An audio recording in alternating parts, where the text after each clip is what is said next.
5. Reincarnation of the Murim Clan Former Ranker. Berawal dari cerita MC kita ranker peringkat tinggi dengan job necromance. Dengan statnya yang tinggi dia menjadi ranker tak terkalahkan. Pada suatu ketika keberuntungannya pun habis, dia berperang dengan salah satu guild ternama. Berawal ketika dia menemukan harta berharga yang diinginkan oleh guild master itu.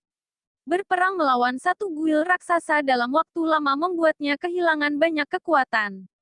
Hingga saatnya tiba dia kehabisan mananya dan berakhir mati dengan mengenaskan. Dia tersadar bahwa telah dihidupkan lagi dalam tubuh orang mati. Dia hidup kembali dengan tubuh gemuk seperti babi. Semua stat poinnya menurun drastis dan levelnya kembali ke 1. Untuk mendapatkan kekuatannya kembali dia mulai menyerap energi roh orang yang telah mati. Energi itu disebut yin mana.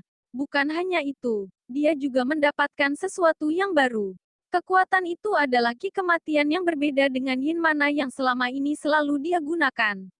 Dengan kedua kekuatannya dia bertambah kuat untuk memberantas musuh-musuhnya. 4.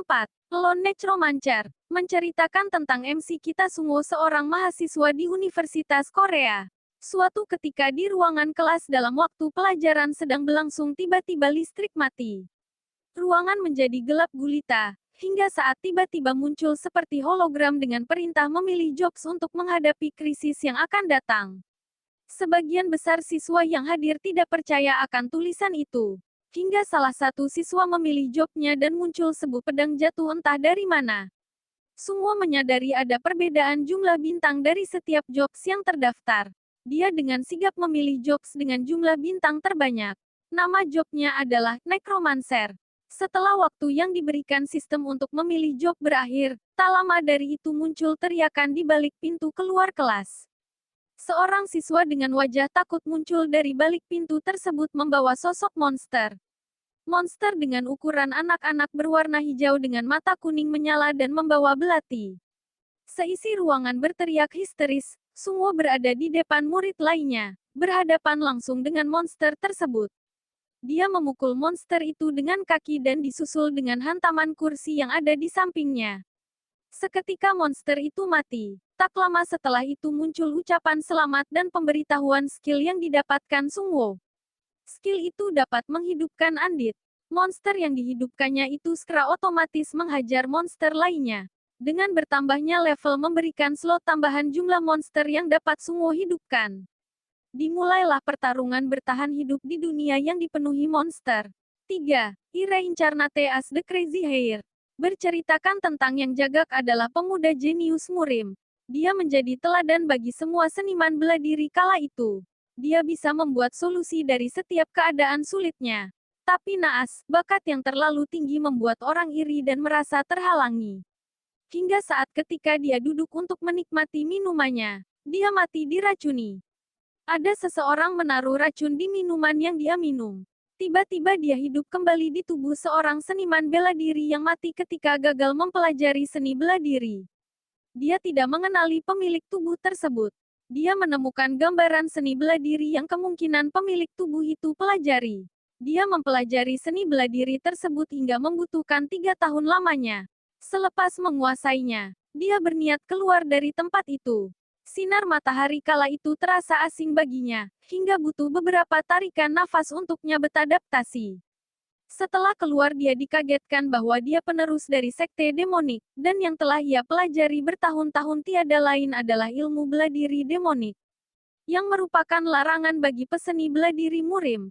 Dan keterkejutan itu tidak sampai di situ. Dia menemukan fakta pemilik tubuh itu adalah fuckboy profesional.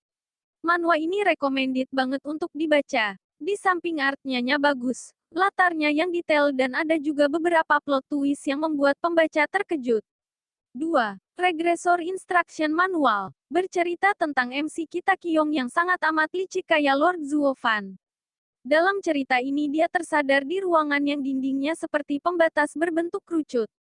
Terdapat banyak orang dalam ruangan tersebut. Di depannya terlihat patung seorang perempuan berdiri memejamkan matanya berpostur memohon. Semua orang kabut dalam kepanikan dan beberapa dari mereka tidak percaya dengan yang mereka alami ini. Hingga saat terdengar suara bersumber dari patung wanita itu.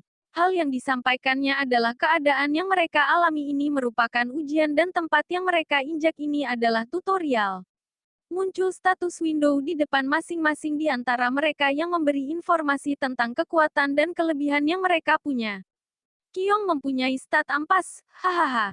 Kemampuan yang dimilikinya dapat melihat stat dan kemampuan orang lain. Dengan mengandalkan kemampuan tersebut dia berniat untuk mengumpulkan orang-orang berbakat demi kentungannya sendiri. Dengan art yang cantik menyatu dengan warna yang seimbang membuat komik ini nyaman dibaca. Dengan terdapatnya twist sebagai bumbu membuat penasaran pembaca. Recommended. 1. Return of the Greatest Lancer. Bercerita tentang MC kita Yoshua. Yoshua dioboh-oboh airnya dioboh-oboh. Ada ikannya kecil pada mabok. Bukan Yoshua yang itu. Yoshua adalah prajurit pengguna tombak dengan kekuatan yang luar biasa. Setelah kontribusinya yang besar terhadap kerajaan, dia dikhianati oleh petinggi-petinggi kerajaan termasuk kaisar saat itu. Dia dijebak dan jatuh dalam lingkaran sihir pembunuh. Hingga akhir hayatnya rasa kebencian itu terus membuatnya murka. Ketika sadar dia dalam keadaan bingung, hingga akhirnya dia mengetahui bahwa dia kembali ke waktu ketika dia masih kecil dan tertindas. Dia membawa pengetahuan bela dirinya semasa hidup dulu tapi tidak dengan kekuatannya. Untuk memulihkan kekuatannya dia mencari tombak iblis yang dulu ia gunakan. Tapi dia terkejut ketika tombak yang ia temukan berbeda dengan yang ia gunakan dulu. Hingga akhirnya dia mencapai kesimpulan bahwa kekuatan tombaknya terkuras ketika dia kembali ke kehidupan lampaunya. Dengan tekad balas dendam yang kuat, dia mulai mentekadkan dirinya untuk berlatih mencapai puncak kekuatannya dulu.